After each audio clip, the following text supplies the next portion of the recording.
Good morning, everyone. Welcome to my contemporary business leader interview for Organizational Behavior and Management 420. My name is John Paul Diaz, and I am a current junior at Grand Canyon University, majoring in marketing and minoring in business management. Today, I have the honor to interview a person who I have personally looked up to since I was 9 years old. A huge inspiration of mine, Mr. John Murdy. John. Thank you. It's nice to be here. Thank you. John, thank you so much for being willing to put time into this interview, having such a busy schedule on your plate. You have no idea how thankful I am for this opportunity. All right, My John, pleasure. I'm going to be asking you a few questions about your leadership role. If you have any questions, you can let me know. And yeah, let's get started. Sure. And if there's any questions that, sometimes when you work for a large company like I do for Universal, there sometimes people ask questions that are proprietary, confidential information. So if that comes up, I'll just explain Thank you. why I can't answer it. Okay? Thank you. All right, so on to our first question. Let's just get to know you a little bit. Which industry do you work for? What is your role, and how long have you been in that position? I am creative director, executive producer of Halloween Horror Nights for Universal Studios Hollywood, and I have been doing that for 20 years. This year is my 20th year Wow. of creating and producing the event. But my time at Universal actually goes back to 89. Wow. Right out of college. I was a theater major in school, and originally my focus was acting. And when I got out of school, I needed a job to support myself in between auditions and all of those things. So I had a friend who had become a tour guide at Universal Studios Hollywood, and he said, Wow. "You should come audition to be a tour guide." So I did, and I started at Universal as a tour guide on the Universal Studios tour back in 1989. And a couple of years into that, I got an opportunity to interview for a job as a production assistant. And again, this is going way back, but it's when we were building the lower level of the theme park in Hollywood. So this is Wow. before there was anything down there other than movie studio infrastructure. So I transferred at that point, got the job, and I transferred to what was then called Universal Planning and Development, which today is called Universal Creative. Mm-hmm. I left the company briefly for 5 years to work for an outside design firm that did a lot of projects, again, with Universal. So when I rejoined the company in 1996, I came back as a writer specifically for Universal Creative.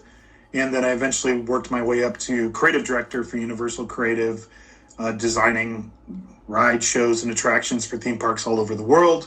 But primarily it ended up in Hollywood. So the last project I did for creative was the Revenge of the Mummy ride in Hollywood, and then shortly after that, I got the call asking me if I was interested in bringing Horror Nights back to Hollywood. So that's the career. Wow, John, that's amazing. I mean, it's amazing how long you've been doing it for. A lot Yeah, of I've been people. in the themed entertainment business on the creative side of it for like over 30 years. So yeah, it's a long time. Wow, that's amazing. All right, John. Second question. Think about your greatest career achievement in your role.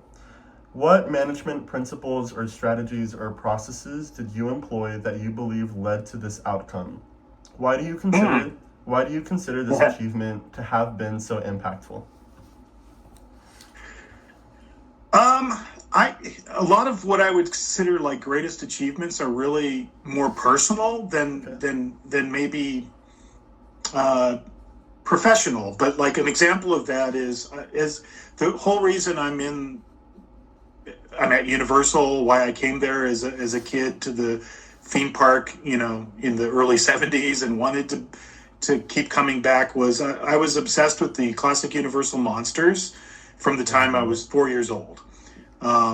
So I always had this great love for the monsters, but there wasn't at that time at Universal. There wasn't a lot of content for the Universal monsters, really Mm-hmm. in the theme parks, that I thought was how they should be treated. I mean, there was like Beetlejuice's Rockin' Graveyard Review where they, rocked out on stage, but that wasn't really what I was interested in. And I was interested in bringing these characters to life in a live experience, uh, paying respect to the great legacy that these films have. And, now some of them are turning 100 years old, but yet they're still in pop culture.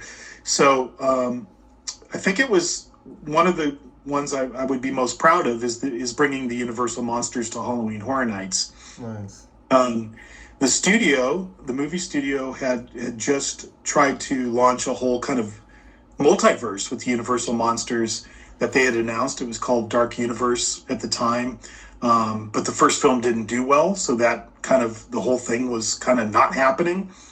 And right around that time, I got a call asking me if there was something we could do with Horror Nights to bring the monsters to Horror Nights. But I had a very specific vision for how I wanted to do that. And I think the main skill was just unflinching determination to get my vision across, because when you work in a large company, there's lots of opinions, and particularly when it crosses over to motion pictures.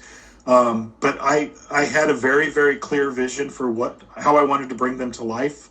And in a nutshell, it was to make them appeal to modern day horror films, but not reinvent them, not completely throw everything away that made them classic to begin with, to really try to use elements that were inherent in the films, and then tease out those more horrific elements. But I just really wanted people to clearly understand who the characters were. And that was a kind of a big struggle to get that vision across. So I think it was just that unflinching determination to make sure that kind of my personal vision for how it should be done was brought to life. And we did that in 2018. It was the most highly rated attraction of that year, which was kind of amazing considering all the contemporary properties that it was up against. And it led to six different experiences we did with the Universal Monsters since then. So wow.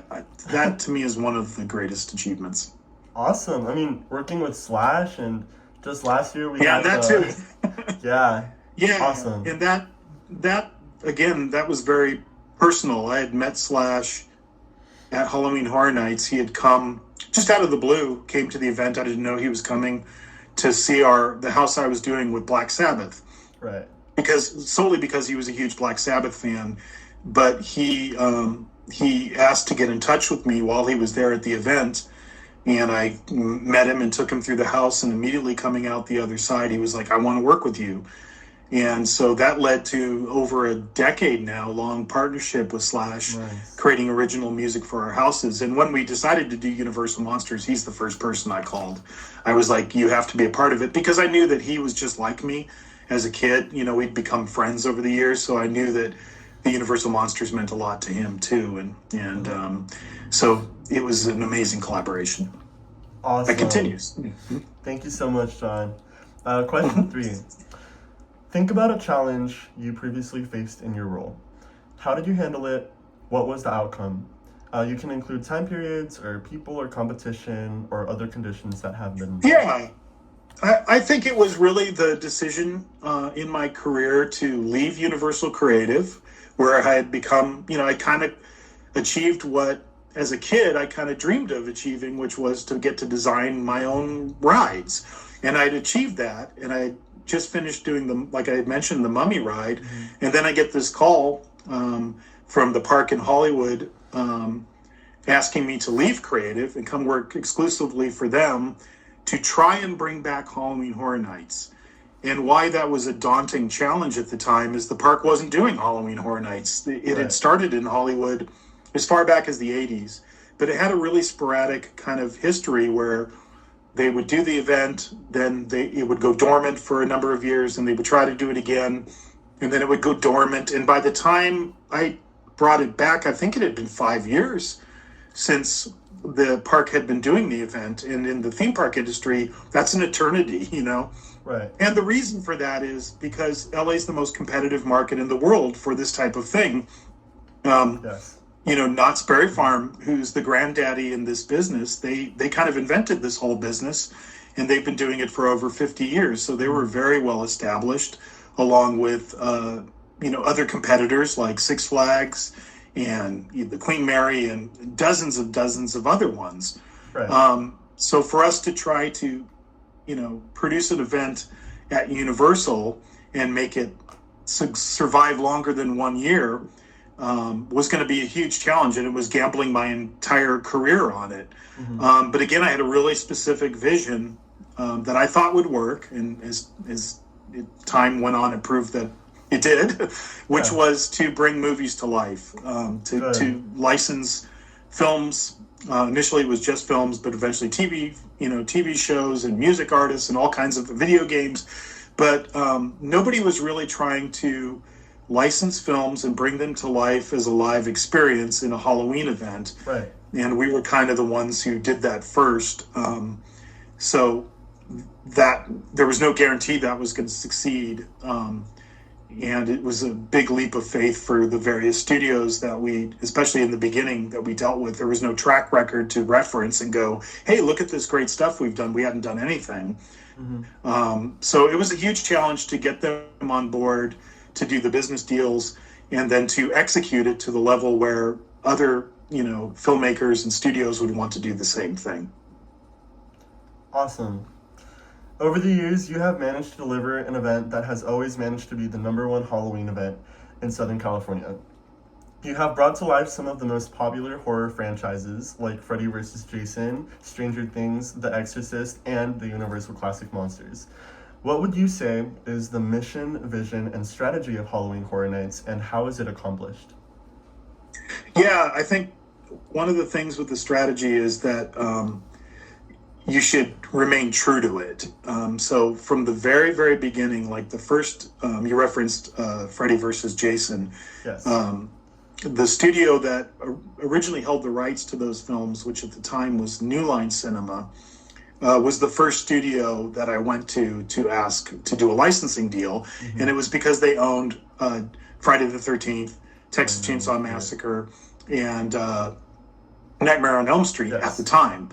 And the way I pitched that original concept is the same way I pitch it today, and that is to explain that as a guest, what this should feel like is if you're in a movie theater or if it's a television show on your couch at home, but it's as if you got up and walked through the screen and now you're living a horror movie, only the villain is coming for you. And that hasn't changed over the last 20 years. That's still the way we approach it. Everything we do, we try to do it with a movie quality attention to detail. So that's the props, the sets, the makeup, the costumes, the audio, the lighting, every single detail. We try to execute it as if we were doing a film, because in reality, from a production standpoint, we do 8 mazes and Terror Tram, that's like doing 9 horror films at the same time from a production standpoint, just in terms of the amount of work. So that's the core strategy, is what we're trying to communicate to our guests. But then you have to be flexible, because like any genre of film, it changes over time. I mentioned when we started, it was all about movies, and it was primarily slashers. It was all the things that were coming out of, the last century, if you will, like, Freddy, Jason, Leatherface, Michael Myers. Yes. But within a few years, we'd done every one of them, and in some cases, multiple times. So that's when we needed to kind of broaden our focus as to, well, what can this event be? And that's when we started looking at television, and that was primarily like The Walking Dead, and then later Stranger Things. And then we also looked to music artists that had a horror connection. Originally, that was Alice Cooper and Black Sabbath. And then later that broadened to people like The Weeknd. And then, in recent years, it's been video games with things like The Last of Us. So even though you have a core vision that you're trying to execute, that that is simple, that you can say in one sentence, you always have to be flexible, because the genre of horror is constantly evolving and constantly changing, and we have to evolve with it so that we can appeal to the next generation of fans. Awesome, John. Okay, last but not least, our last question. Identify 2 lessons or 2 attributes that are essential for success. Describe anything you wish you would have avoided that may have delayed or derailed your success. Hmm. You mentioned you're a business student, right? Yes. I wish I would have paid more attention to that because I was not. I was a theater major in college, and I was, specifically an acting major. Uh-huh. And creative people, they don't want to deal with business. They just don't. Right. They have their vision and they want it to be executed. And it sounds really, really naive. But I think in the earlier part of my career, and particularly in the early part of Horror Nights, um, the idea that it was a business wasn't top of mind to me at all, um, because I just wanted to execute my creative vision. But the reality is, of course, it's a business. If the business doesn't succeed, you're not going to be able to do what you do as an artist. So, it's really, really important to understand business, to understand budgets. I'm sitting here, this week with my calculator because I'm terrible at math, but I'm trying to reconcile a budget in one particular category. That's over, and I've got to figure out how to make it work, Mm-hmm. and how, because again, you have to respect the business side of it in order for the creative side of it to flourish. Um, so I think that's probably the biggest lesson that I've learned as I've gone along. And the other one is to think and you mentioned marketing is another field you're in. I've become like a marketer over the years in the way I think. So, originally, everybody has their favorites in any, Mm-hmm. field or genre. You know, there are movies that are in my top 10 favorite horror movies that I've never done at Horror Nights. And the reason is because they don't necessarily have that wide appeal that would play to a mass audience, which is what we're dealing with. So, learning to think and evaluate potential properties as a marketer as well as a creative person is a skill I really had to learn as I went along. Awesome, John. Thank you. It's incredible to believe that you have grown so much in your career, starting by, if I believe I'm correct, building mazes in your backyard. Yes, my parents' house, 1977. That's when I Wow. started. Yeah. Starting building mazes in your backyard to now being the creative director of the biggest Halloween event at Universal Studios. John, you inspire so many people. You inspire me so much to always believe in the greater outcome and to never give up on the things we are passionate about. Halloween Horror Nights has always been an event I wanted to be a part of, and even though my first year working there was nothing but incredible, I know that it is only the beginning of what's to come. Once again, John, thank you so much for accepting being a part of this interview, and I cannot wait to work with you again for Halloween Horror Nights 2025.